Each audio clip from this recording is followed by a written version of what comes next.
అవసరానికి ఎవరైనా వస్తే లేదనకుండా దానం చేసేవాణ్ణి ప్రజలు ఎప్పటికీ గుర్తుపెట్టుకుంటారు.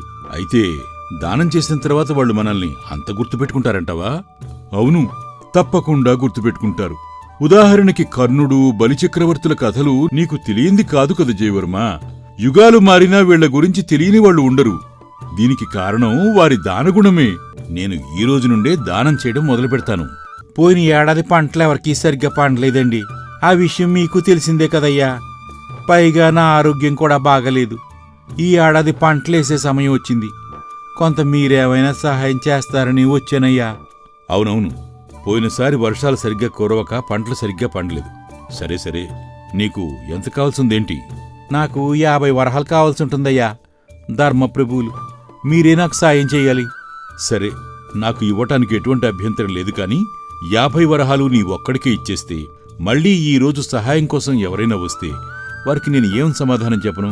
కాబట్టి ఒక 25 వరహాలు తీసుకెళ్ళు.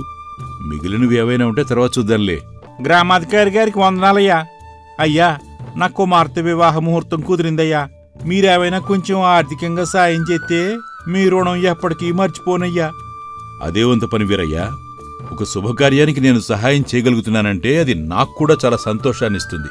ఇదిగో ఈ 50 వరహాలు తీసుకో.